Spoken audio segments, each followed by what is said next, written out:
There Will Come Soft Rains by Ray Bradbury. Ray Bradbury's There Will Come Soft Rains is a powerful short story that delivers a haunting vision of a world left behind by humanity. Set in a post-apocalyptic future, the story centers around a fully automated house that continues its daily routines despite the absence of humans who have been incinerated by a nuclear disaster. The story serves as a chilling commentary on the dangers of technological advancement, human self-destruction, and nature's indifference to mankind. Bradbury's story vividly portrays a post-apocalyptic world through the eerie persistence of a fully automated house. Despite the absence of humans, the house continues to wash dishes, clean floors, and make announcements as though human residents were still there. The central irony lies in the fact that humanity created the very technology that led to its own destruction, most notably the nuclear bomb that annihilated the family and all civilization.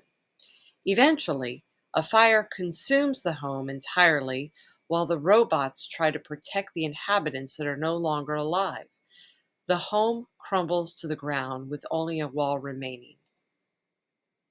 One of the themes is unchecked technology. The automated house continues to function even after its human occupants have died, showing how machines can outlast and even ignore human presence. Technology and the house's automation are described in colorful detail when he describes the robotic mice doing their daily cleaning. Out of the warrens and the walls, tiny robot mice darted. They thudded against chairs, whirling their mustache runners, kneading the rug nap, sucking gently at hidden dust. The house even announces the time in a cheerful tone. Tick-tock, 7 o'clock, time to get up, and announces birthdays and anniversaries. Bradbury goes into great detail explaining how the kitchen automatically is making breakfast when he describes that the stove ejects 8 pieces of toast and sunny side up eggs and bacon. Other themes are humanity's self-destruction and nature's resilience. Bradbury critiques humanity's potential for annihilation through its own technology, especially weapons of mass destruction. The house becomes a powerful symbol of humanity's misplaced priorities, exposing the tragic absurdity of our own over-reliance on the technology we create when we perish. Technology may advance, but it cannot save humanity from its own self-destructive behavior. Nature's resilience. The house recites the entire poem There Will Come Soft Rains by Sarah Teasdale. This is a very important poem because the poem's title is the same as the short story, and Bradbury chose this, I believe, because this is one of his central themes. The poem describes the natural world: frogs in pools singing, the smell of palm trees, robins whistling. Then it says, and not one will know of the war, not one will care at last when it is done. Not one would mind neither bird nor tree if mankind perished utterly. And spring herself, when she woke at dawn, would scarcely know that we were gone. This alludes to the theme that nature is indifferent to human extinction and will prevail without us. The hubris of our own technological advancements will be for naught. One of the literary devices used is irony.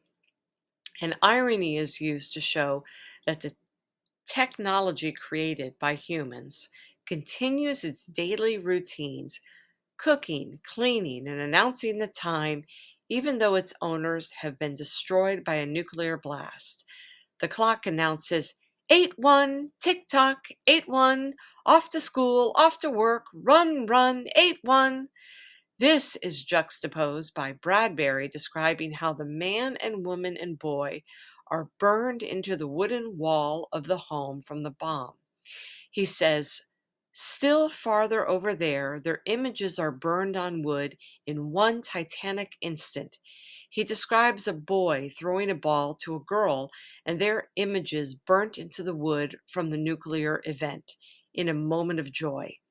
Further adding to the irony, a tree falls on the house and creates an inferno. During the inferno, the kitchen is still making breakfast at an alarming rate, while robots are puking green chemicals.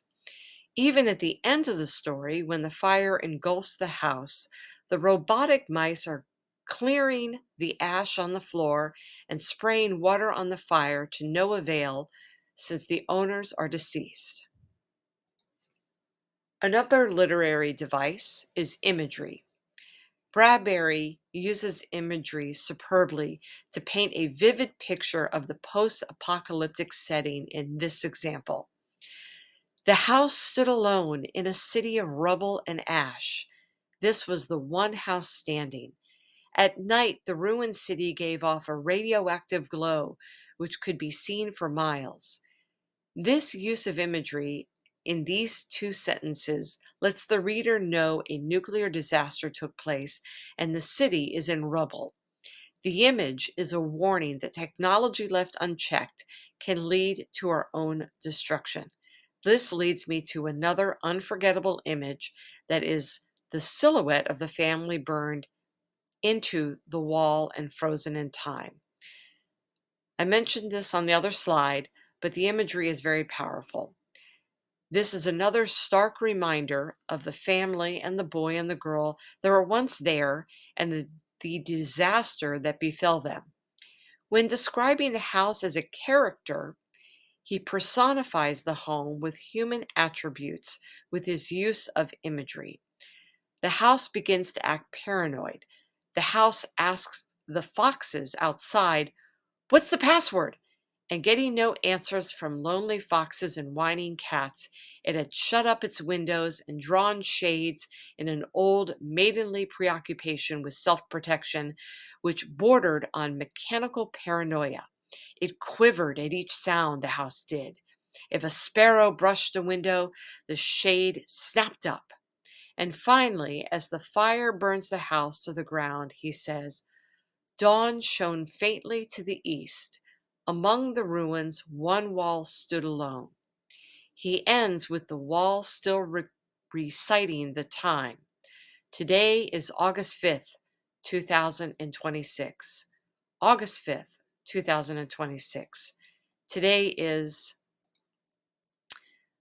for me, the literary significance and the importance of reading this short story, There Will Come Soft Rains.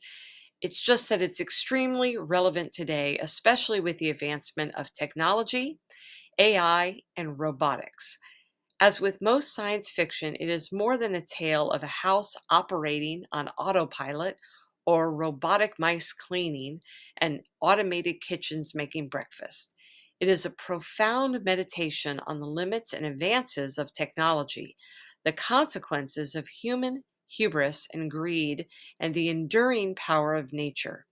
Through themes of technological dependence, self-destruction, and environmental endurance, along with the masterful use of literary devices like imagery and irony, Bradbury crafts a story that is both a cautionary tale and a poetic elegy.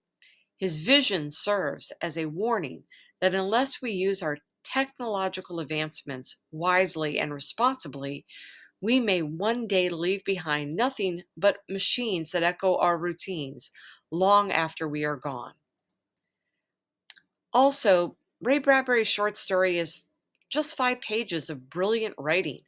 Whether you are an aspiring writer or love fiction and great stories, the way he structures his sentences and his use of imagery excites the imagination.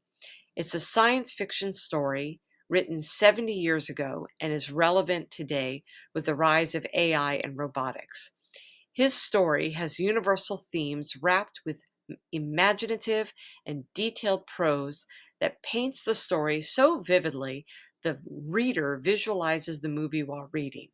What is also brilliant about this story is his use of intertextuality by using Sarah Teasdale's poem within the story, creating multi-layers of meaning, and to highlight his theme. His use of irony is both dark and darkly comedic in the way he juxtaposes the purposeless routine of robots within a pristine smart house surrounded by nuclear fallout, while the home's human inhabitants are incinerated into the wall. It is a superb piece of fiction and a stark reminder that as much as our greed and our egos drive us, the world was here billions of years before us, and our inventions will be meaningless in the end. The Works Cited Page by Ray Bradbury.